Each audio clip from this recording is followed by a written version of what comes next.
बुला लो सबको।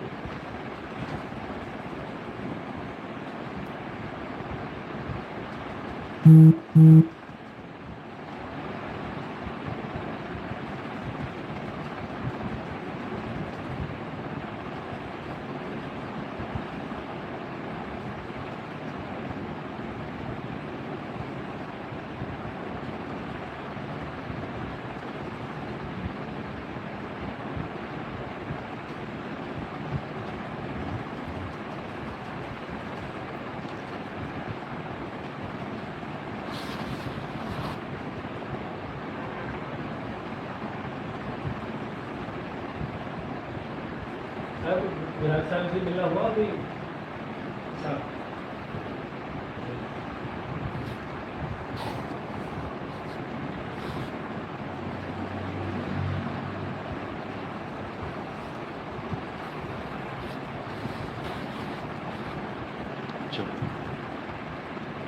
बोलिए परमपिता परमात्मा की, सदगुरु बंदी छोड़ कबीर साहिब की, सभी संतों की, सभी भक्तों की, आज के आनंद की, सकल हंस को बंदगी साहेब बंदगी। तो आज जलंधर में परमपिता परमात्मा के मूल ज्ञान का प्रचार होने जा रहा है।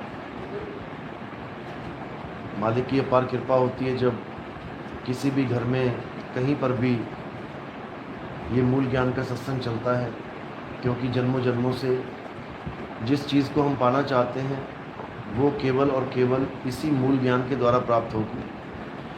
इसके अलावा जितना भी दुनिया में ज्ञान है वो एक मदद तो कर सकता है आपकी जीवन में धार्मिक रहने में या परमात्मा के ऊपर विश्वास बना रहे, इसलिए तो वो जो ज्ञान है हम उसको अपना सकते हैं। लेकिन कोई कहे कि उसी ज्ञान से मुक्ति मिल जाएगी, उसी ज्ञान से परमात्मा मिल जाएगा, तो ऐसा संभव नहीं है। उस ज्ञान को पवित्र ज्ञान बोला जाता है, जिससे हम अपने जीवन में पवित्र आत्मा बनते हैं, पवित्र हमारा आचरण हो जाता है। चाहे हम मंदिर जाएं, मस्जिद जाएं, गुरुद्वारे जाएं, चर्च जाएं, अगर हम पूरे ध्यान से, पूरी भक्ति से, पूरी ईमानदारी से उसको भी करते हैं जो हमें मंदिरों में बताया जा रहा है, मस्जिद में या गुरुद्वारे में बताया जा रहा है, फिर भी हमारे अंतर्मन के भाव बदल जाते हैं। हम एक अच्छा जीवन जीने के लिए निकल पड़ते हैं, सात्विक विचार आ जाते हैं, लोगों की मदद करना, झूठ नहीं बोलना, गलत काम नहीं करना, इससे हमारा जीवन अच्छा हो जाता है। हम पुण्य कर्मी जीव की कैटेगरी में आ जाते हैं। इससे हमें एक फ़ायदा होता है कि अगर हमारा जो हमारे कर्म हैं जिससे हमें सुख और दुख मिलता है वो हमारे सुधर जाते हैं, हमें दुख कम भोगना पड़ता है और हमारे जीवन में सुख ज़्यादा आ जाता है। इससे ज़्यादा ये हमारी और कोई मदद नहीं कर सकता। जो असली ज्ञान है, जो आत्मा का ज्ञान है, वो अलग ज्ञान है। उसमें किसी मंदिर, मस्जिद, गुरुद्वारे, चर्च की ज़रूरत ही नहीं पड़ती, क्योंकि एक समय ऐसा भी था जब इस दुनिया में कोई मंदिर नहीं था, मस्जिद नहीं था, चर्च नहीं थी, गुरुद्वारा नहीं था, फिर भी इंसान था। तो अगर इन्हीं से मुक्ति मिलेगी, इसी से पूजा पाठ होगा, तो उस वक्त भगवान ने कोई मंदिर, मस्जिद, गुरुद्वारा क्यों नहीं बनाया? क्यों इसको इंसानों को ही ज़रूरत पड़ी बनाने की? भगवान अगर चाहता था कि हम उसकी भक्ति करें, खुदा अगर चाहता था कि हम उसकी इबादत करें, गॉड अगर चाहता था कि हम उसकी प्रेयर करें चर्च में जाके, तो गॉड के द्वारा कोई चर्च निर्मित क्यों नहीं है? तो अल्लाह ने कोई मस्जिद क्यों नहीं बनाई? तो भगवान ने कोई मंदिर क्यों नहीं बनाया? क्यों ये सारा काम इंसान के ऊपर छोड़ दिया गया? इसको समझना पड़ेगा। इंसान ने जब से होश संभाला है तब से ही वो इस सवाल को लेके हमेशा परेशान रहा है कि आखिर में आ कहाँ से गया इस दुनिया में। आप लोगों ने भी कभी ना कभी बचपन में या कभी ना कभी एक बार ज़रूर सोचा होगा, ये किस दुनिया में आ गए हम? इस दुनिया में आने का कारण क्या है? ये इस दुनिया को छोड़ के जाएंगे कहाँ? ये ऊपर आसमान, नीचे धरती, कहाँ आ गए हम? किसने बनाई ये दुनिया? क्यों बनाई ये दुनिया? जब लोग आ रहे हैं, मर रहे हैं, जा रहे हैं, तो आखिर कारण क्या है हमारे आने का? जब मर ही जाना है, परिवार बनाया फिर मर गए, फिर पैदा हुए फिर परिवार बनाया फिर मर गए, फिर पैदा हुए, फिर परिवार बनाया, मर गए। तो अगर मरना ही है तो फिर जीवन दिया ही क्यों जा रहा है? ये सवाल बहुत लोगों का होता है। हमारे सत्संग सुन के सबसे ज़्यादा लोग वो फ़ोन करते हैं कि जो बचपन से हमारे सवाल थे दिमाग में, हमारे सवालों का हर जवाब मिल गया इस सत्संग में। जो शंकाएं थी, जो बड़े बड़े गुरु इसको समाधान नहीं कर पा रहे थे, आपके सत्संग सुन के एक एक बात क्लियर होती चली जा रही है। इसीलिए आज हमारे पीछे हज़ारों लाखों लोग लगे। जब मैंने शुरुआत की थी तो कोई भी नहीं था मेरे साथ, अकेला चलता था। हमारे आश्रम से भी कोई सपोर्ट नहीं मिलती थी, अकेले चलते थे, बसों में ट्रेनों में जाते थे, लोगों से मिलते थे। 2010 से लेके 2016-17 तक मैंने खूब प्रचार किया अकेले के दम पे। लेकिन वही बात है कि एक दिन तुम किसी को गुड़ खिलाओगे और 364 दिन तुम किसी को करेला खिलाओगे तो उसका मुंह कड़वा ही रहेगा, वो एक दिन का गुड़ भूल जाएगा। तो यही दिक्कत थी हमारे साथ। जिसको मैं मिलता था उसका नंबर साल के बाद, 1.5 साल के बाद आता था, क्योंकि मैं पूरे इंडिया में ट्रैवल करता था। मैंने 4 बार भारत भ्रमण किया है।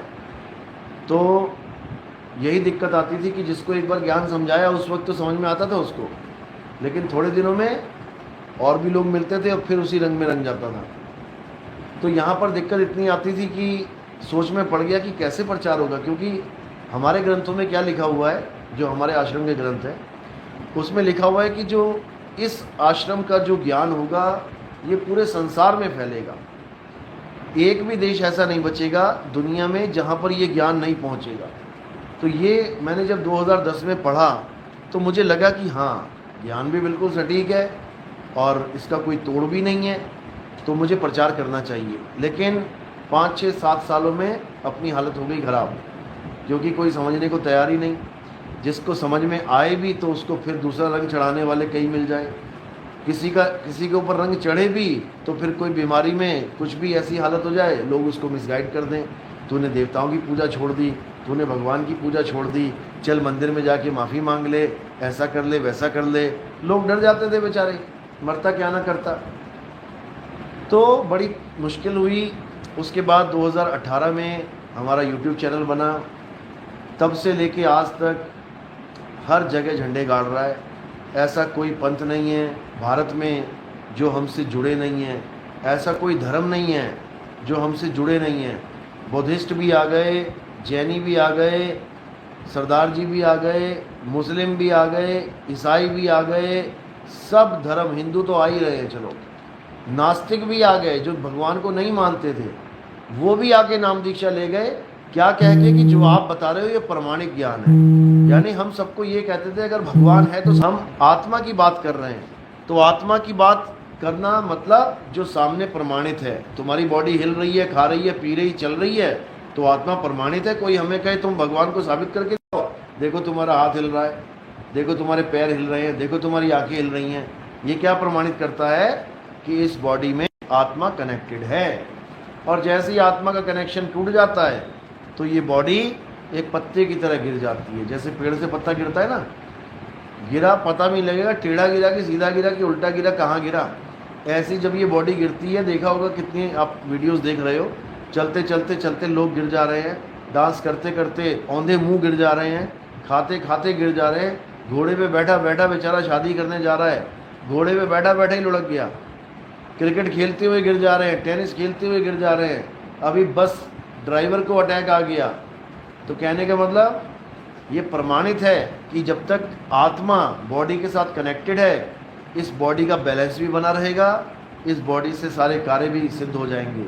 और जब आत्मा कनेक्टेड नहीं रही तो इस बॉडी से तुम अपने नाक पे बैठी मक्खी नहीं उठा सकते, ये हाथ तुम्हारा हिल नहीं सकता, उंगली चल नहीं सकती, हिल नहीं सकती। तो ये सब तब होता है जब आत्मा आपकी बॉडी से कनेक्टेड नहीं है। तो कहने का मतलब कि ये जो ज्ञान है ये ऐसा ज्ञान है जो प्रत्यक्ष प्रमाणित ज्ञान है, बिल्कुल प्रत्यक्ष, जिसको हाजिर नाजिर जिंदा राम कहते हैं। हाजिर नाजिर जिंदा राम, यानी जो जिंदा है हमेशा वो मरता नहीं है, और है भी हाजिर। तो साहिब समझा रहे हैं, है हाजिर सुनो भाई साधो, गुरु बिन भरम न जासी। यानी वो है हाजिर जिसकी वजह से तुम्हारी बॉडी जिंदा है, जिसकी वजह से तुम्हारे प्राण चल रहे हैं, सांसें चल रही हैं, वही है असली भगवान, और कोई भगवान नहीं है कि तुम किसी कल्पना बैठ जाओ कि कोई राम जी, कोई हनुमान जी, कोई कृष्ण जी वो भगवान है, मेरी मदद करेंगे। अभी कोई तुम्हें एक डंडा मारे तो तुम्हारा हाथ अपने आप ऑटोमेटिकली आगे आ जाएगा। ये कौन सा भगवान लेके आया? ये आत्मा, आत्मदेव लेके आया। अगर ये आत्मा ना हो, तुम्हारे सर पे कोई पत्थर मारे, तुम रोक नहीं सकते उसको। तो कहने का मतलब आत्मा को ही संतों ने परमात्मा बोला है, आत्मा सो परमात्मा। यानी जब अपने आप को बॉडी ना मानकर आप अपने आप को आत्मा जान जाओ, आत्मा समझ जाओ, तो समझ लो कि अब तुम्हें और किसी भगवान की और किसी गॉड की जरूरत नहीं है, क्योंकि तुम्हारी आत्मा ही परमात्मा है।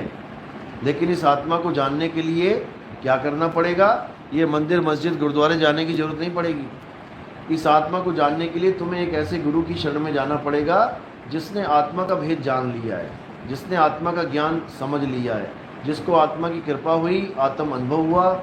वही तुम्हें तुम्हारी आत्मा का अनुभव बता सकता है कि कैसा है, क्या है, क्योंकि इसके अलावा और कोई ऑप्शन नहीं है। इसके अलावा कोई भी ऑप्शन नहीं है। इसीलिए गीता में बिल्कुल स्पष्ट बोल दिया गया कि हे अर्जुन, अगर तुम इस सत्य को जानना चाहते हो जो सारे विश्व को ताकत दे रहा है, कौन है? आत्मा।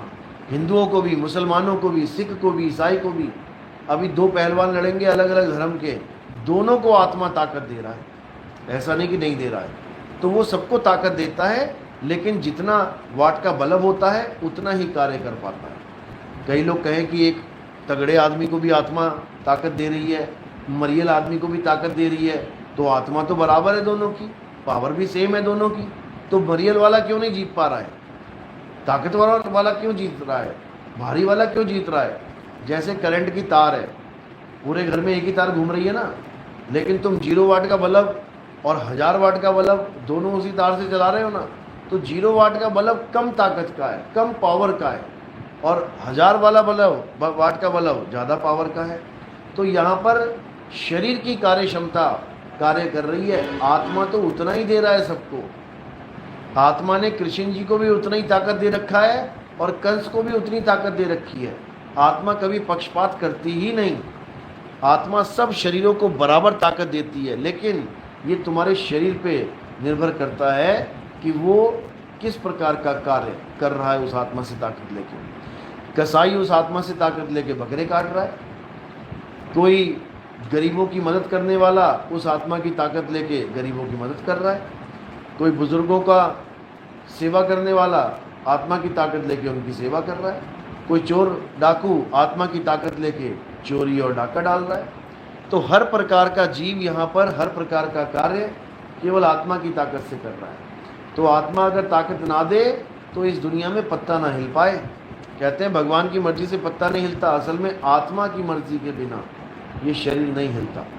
तो आत्मा है तो सब कुछ चलता रहेगा, आत्मा नहीं है तो सब कुछ अटक जाएगा, अच्छा खासा परिवार अधूरा हो जाएगा। तो जितना भी प्रेम तुम्हें मिल रहा है इस परिवार में, माँ बाप से, भाई बहन से, केवल आत्मा की वजह से। तुम्हारी बॉडी में आत्मा कनेक्टेड है तो सब तुम्हें प्यार कर रहे हैं, खिला रहे हैं, पिला रहे हैं, सोने के लिए बेड दे रहे हैं, पिलो दे रहे हैं। और जैसे ही आत्मा ने शरीर को छोड़ दिया, अब कोई प्यार व्यार नहीं, सब खत्म। उठाओ और इसको जला दो। कोई तुम्हें 1 महीने के लिए रखने वाला नहीं है कि कोई कहे कि हाँ 1 महीना रख लूँगा इस डेड बॉडी को, नहीं रखेगा कोई भी। तो कहने का मतलब आत्मा है तो सब कुछ है, आत्मा नहीं तो कुछ भी नहीं। इसीलिए सब संतों ने आत्मज्ञान का जिक्र किया है। पत्थर पूजा, मंत्र जाप, हवन यज्ञ, नदियों में स्नान ठीक है, कर सकते हैं। कब तक? जब तक तुम्हें आत्मज्ञानी गुरु नहीं मिल गया तब तक। खूब करो, खूब पूजा पाठ करो, खूब हवन करो, यज्ञ करो, खूब नदियों में स्नान करो, जाओ, श्रद्धा बना के रखो भगवान के प्रति, बुरे कामों से तौबा करते रहो और अच्छे अच्छे काम करो।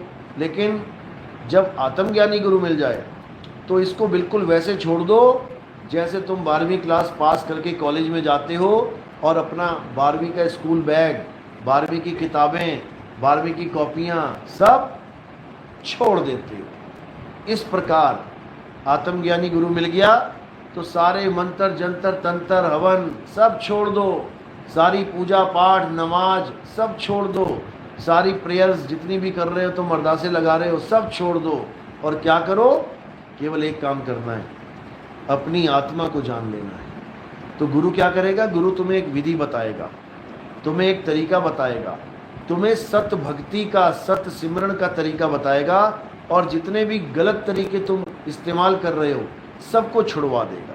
उसका काम ही यही है। गुरु का क्या काम होता है, तुम्हारी हर गलती का सुधार करना। इंसान हर जगह गलती करता है, किसी को झाड़ू पोछा नहीं आता ठीक से लगाना, उसको डांट पड़ती है मम्मी पापा से, कैसे काम कर रहे हो। किसी को सब्जी बनाना नहीं आता, डांट पड़ती है, इतनी बड़ी हो गई सब्जी नहीं बनानी आती। तो जितने भी काम आप कर रहे हो कहीं ना कहीं कोई ना कोई गलती आप कर देते हो, तो गुरु का काम है उस गलती को सुधारना। तो सारे काम दुनिया के भी गलत हो जाते हैं, और सबसे बड़ी दिक्कत कहाँ है, भगवान की पूजा में गलती जब हो जाती है, तुम गलत पूजा पाठ करना स्टार्ट करते हो, सारी उम्र वही करते रह जाते हो, वो गलती इतना ज़्यादा पक जाती है कि तुम्हें वो गलती ही सही लगने लग जाती है। यानी कोई इतना झूठ बोले, इतना झूठ बोले, झूठ बोल बोल के उसको झूठ ही सत्य लगने लग जाए, वो हाल हो चुका है हमारा। पत्थरों की इतनी पूजा इतनी पूजा इतनी पूजा कर डाली हमने कि अब हमें पत्थर ही भगवान दिखाई देने लग गया। लेकिन ये सत्य नहीं है, पत्थर पत्थर है, भगवान भगवान है। पत्थर कभी भगवान हो ही नहीं सकता, इसलिए सब संतों ने पत्थर पूजा को मना किया। इसका मतलब ये नहीं वो तुम्हारा दिल दुखाना चाहते हैं कि तुम्हारी श्रद्धा पत्थर में टिकी है, तुमने ऐसे कैसे बोल दिया, हमारी तो श्रद्धा पत्थर से है, पत्थर ही हमारा भगवान है।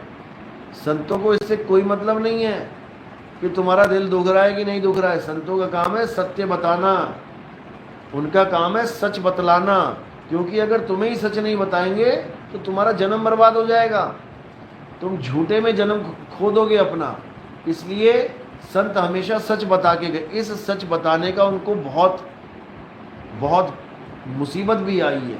इस सच बताने के चक्कर में उनको जहर पिला दिया गया, सुकरात को जहर दे दिया गया, मीराबाई को जहर पिला दिया गया, 9वीं पातशाही की गर्दन काट दी गई, बहुत से संतों को जला दिया गया, क्रूस पे चढ़ा दिया ईसा मसीह को। उन्होंने क्या बोला, यही बोला कि मैं परमात्मा का पुत्र हूँ, मैं परमेश्वर का पुत्र हूँ, तुम्हें सही रास्ता दिखाने आया हूँ।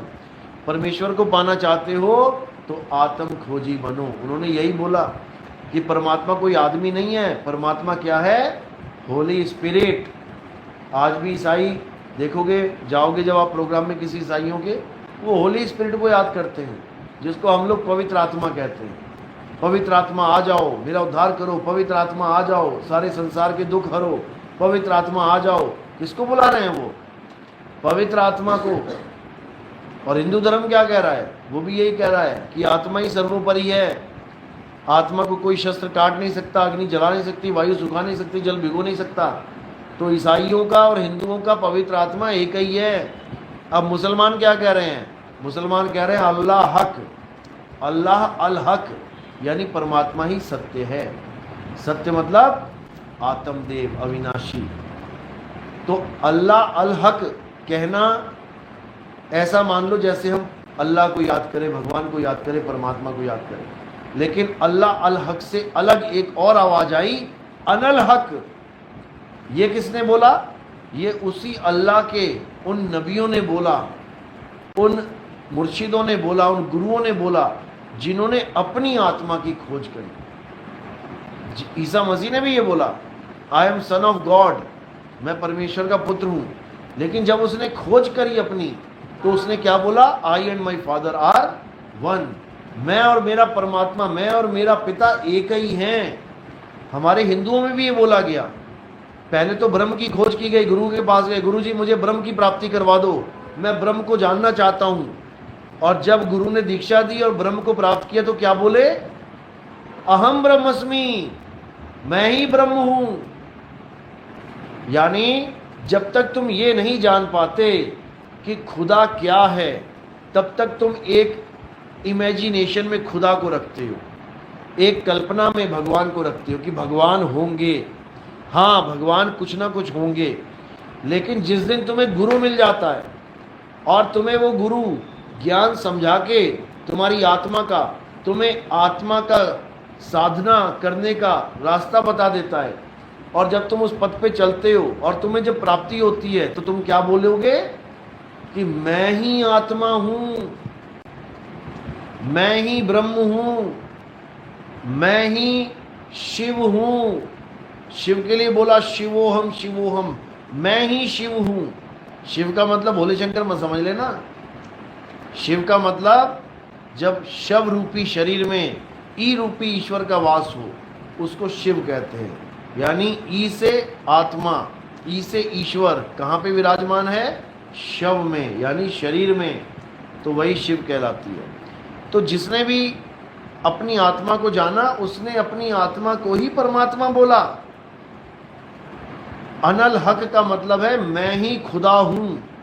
अब मुसलमान इसके ऊपर बड़ी ऑब्जेक्शन उठाते हैं। जितने भी ये कामिल, ये जितने भी डिग्रियां लेके बैठे हुए हैं, कामिल फाजिल कहते हैं इनको, ये सब अनल हक के ऊपर इतनी ऑब्जेक्शन उठाते हैं कि पूछो मत। जबकि ये वर्डिंग है किनकी? ये सूफी संत फकीरों की है, जो अल्लाह के नाम पे निशावर हो गए, सारी उम्र अल्लाह अल्लाह करते रहे। जब उन्होंने उसको प्राप्त किया तो उन्होंने क्या कहा कि अनल हक, मैं ही खुदा हूं। मैं कौन से खुदा को मान बैठा था? यानी मैं ही खुदा हूं, बस मैं अपने आप को जान नहीं पा रहा हूं। यही कृष्ण जी ने बोला है कि जो इंसान अपनी आत्मा को जान लेता है वो परमात्मा को जान लेता है, क्योंकि आत्मा और परमात्मा में कोई भेद नहीं है। संत नामदेव जी ने ये बोला, रविदास जी ने ये बोला, सबने यही बोला, तो ही मोही मोही तो ही अंतर कैसा। कि जब तक मैंने खुद को नहीं जाना तब तक मेरे लिए भगवान एक अलग वस्तु थी कि कुछ है भगवान, काश वो मुझे मिल जाए, काश मैं भगवान को पालूं, काश मुझे खुदा मिल जाए, काश मैं अल्लाह को पालूं। लेकिन जिस दिन मुझे गुरु मिला और मैंने अपनी आत्मा को जाना तब मुझे समझ में आया कि मैं ही खुदा हूँ, मैं ही अल्लाह हूँ, मैं ही शिव हूँ, मैं ही ब्रह्म हूँ, सब कुछ मैं ही हूँ। मैं ही हूँ का मतलब ये शरीर में समझ लेना कि ये शरीर सब कुछ है। ये शरीर तो एक गर्दन पे तलवार पड़ी तो पता नहीं कहाँ जाएगी गर्दन उड़ती हुई। किसकी बात चल रही है? आत्मा की, जिसे तलवार काट नहीं सकती, जिसे अग्नि जला नहीं सकती, जिसे वायु सुखा नहीं सकता, जिसे जल भिगो नहीं सकता। क्या है वो? आत्मा है। उसी आत्मा की महिमा कृष्ण जी ने गीता में गाई। हे अर्जुन, जो अपनी आत्मा में रमण करते हैं, जो अपनी आत्मा में तृप्त हैं, जो अपनी आत्मा में संतुष्ट हैं, उनके लिए कोई धार्मिक कर्म कर्तव्य लागू ही नहीं होता। उनको किसी मंदिर मस्जिद गुरुद्वारे जाने की जरूरत नहीं, उसको किसी पूजा पाठ हवन यज्ञ में शामिल होने की जरूरत नहीं, उसको किसी भी प्रकार का आडंबर करने की जरूरत नहीं, कोई दिया अगरबत्ती नहीं, कोई व्रत उपवास नहीं, कुछ करने की जरूरत ही नहीं है। वो बिल्कुल जुदा हो जाएगा संसार से। तो बिल्कुल स्पष्ट बोला गया है, लेकिन कोई समझता नहीं, इसलिए दिक्कत आती है। लोग भरमते हैं, एक दूसरे को ऊंचा नीचा दिखाने में लग जाते हैं, जबकि ऐसा कोई इंसान नहीं है जो एक दूसरे से बराबर ना हो। आत्म दृष्टि से देखोगे तो सब एक ही हैं, सब में वो आत्मा विराजमान है। घट घट मेरा साइया सुनी सेज न कोय, और बलिहारी व घट की जिस घट प्रगट होए। यानी आत्मा तो सब में विराजमान है, लेकिन कह रहे बलिहार जाते हैं उस घट की। यानी धन्य धन्य वो जीव है जो आत्मा को प्रकट कर ले अपने इस जीवन काल में। तो कैसे प्रकट होगी? जब तुम्हारा ध्यान संसार से हटके आत्म तत्व में लगेगा, तब वो प्रकट होगी। नहीं तो ऐसे प्रकट नहीं होती। पूरा काम तो करेगी, सारा ज्ञान तो देगी, सारा ताकत तो देगी, लेकिन प्रकट नहीं होगी। यानी बोध नहीं होगा कि वो है क्या। चीज़ तो तुम्हारे पास है और पूरा अनुभव भी करोगे तुम उसकी ताकत का। हाथ हिलेगा, कान हिलेंगे, पैर हिलेगा, आँख चलेंगी, सब कुछ होगा, लेकिन उसका अनुभव नहीं होगा। जैसे करंट में तुम 24 घंटे रह रहे हो घर में, ताकत तो करंट पूरी दे रहा है, पंखा भी चला रहा है तुम्हारे लिए, बत्ती भी जला रहा है तुम्हारे लिए, हीटर, गीजर, प्रेस, चूल्हा सब कुछ चला रहा है करंट। तुम 24 घंटे करंट में रह रहे हो, लेकिन तुम्हें कभी जीवन में करंट लगा नहीं, तो तुम इस दुनिया में कैसे चले जाओगे? बिना करंट के अनुभव प्राप्त किए। यानी रहे तो करंट में, यूज तो पूरा किया उसको, लेकिन उसको आप उसका भेद नहीं जान पाओ, उसका कभी अनुभव ज्ञान नहीं हो पाएगा। तो फिर क्या होगा? दोबारा उसी करंट के अंदर आ जाओगे, बैठे हुए कमरे में। लेकिन एक बार अगर आत्मा का ज्ञान प्राप्त हो जाए, उसके बाद तुम्हें कभी जीवन में किसी भी शरीर में आने की जरूरत नहीं पड़ती। क्यों?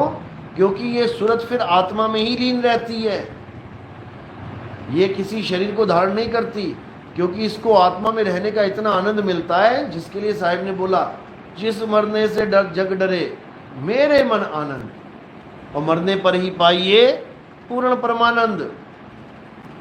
यानी जैसे तुम अभी शरीर में रहते हो, रोम रोम में रमे हुए हो तुम, तुम्हारे हाथ को कहीं भी छू लें, पैर को कहीं से भी छू लें, तुम्हें एकदम आभास हो जाता है। क्यों?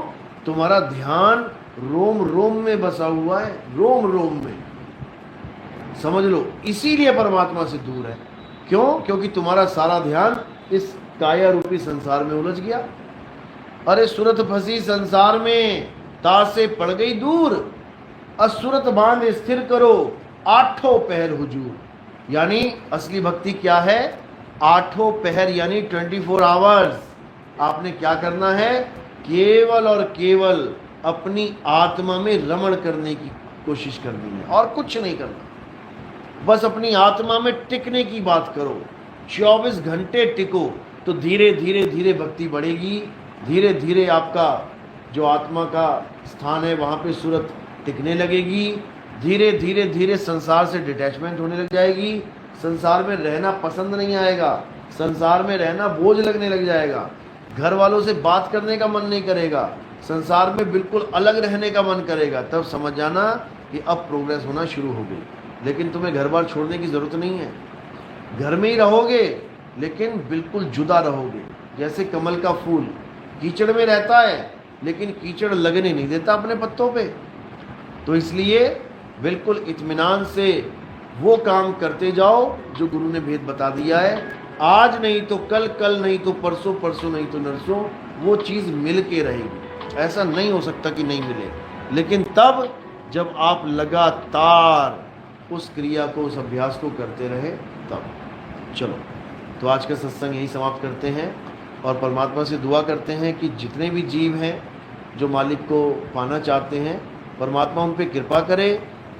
कम से कम मृत्यु से पहले एक अनुभव तो जरूर दे दे, चाहे 1 सेकंड का क्यों ना हो, ताकि आपको समझ में आए कि वो मालिक है क्या।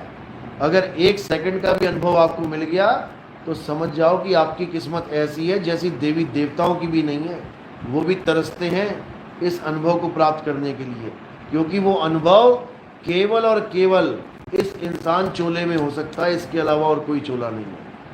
तो क्या बोल रहे हैं? इस देही को सिमरे देव, सो देही कर हर की सेव। यानी देवी देवता भी तरसते हैं कि हे प्रभु, एक बार हमें इंसान बना दो, ताकि हम भी कोई गुरु धारण करें और हमें मुक्ति प्राप्त हो। देखो, राम जी और कृष्ण जी दोनों आए इंसान बन के, गुरु भी धारण किया, लेकिन जो अनुभव ज्ञान है वो मिलना बहुत बहुत बहुत कठिन है। इसीलिए हम हमेशा यही कहते हैं कि भाई ठीक है, तुम मंदिर जाते हो, मस्जिद जाते हो, गुरुद्वारे जाते रहो, कोई बात नहीं, लेकिन जब आत्मज्ञानी गुरु आ गया तुम्हारे जीवन में, फिर पलट के पीछे मत देखो, क्योंकि इतने साल कर लिया, अभी कुछ नहीं मिला तो और क्या मिलेगा, कब मिलेगा। तो इसलिए आत्मा को जानो, आत्मा ही सत्य है। हर ग्रंथ में, हर धर्म में आत्मा की ही महिमा है, बस नाम अलग अलग रख दिए हैं, केवल नाम अलग रख दिए हैं। इसलिए इंसान चक्कर में पड़े हैं कि सत्य क्या है, झूठ क्या है, लेकिन सत्य केवल एक है और वो है आत्म तत्व। उसी तत्व को लखाने वाले को तत्वदर्शी संत कहते हैं। चलो, तो आज का सत्संग यहीं समाप्त करते हैं। बोलिए परमपिता परमात्मा की, सदगुरु बंदी छोड़ कबीर साहिब की, सभी संतों की, सभी भक्तों की, आज के आनंद की, सकल हंस को बंदगी, साहेब बंदगी। सतनाम सतनाम। तो कल का प्रोग्राम जलंधर में सुबह 9 से 11, और अमृतसर में 2 से 4, तो 2 बजे पहुंचने की कोशिश करो।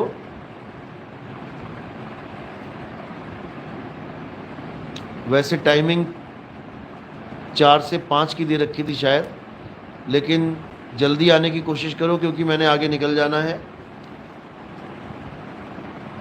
तो 2-3 बजे तक भी सारे आ जाएंगे तब भी अच्छा रहेगा। साहिब बंदगी सतनाम, 3 बजे तक सब पहुंचो जितने भी आना चाहते हैं अमृतसर में। साहिब बंदगी सतनाम।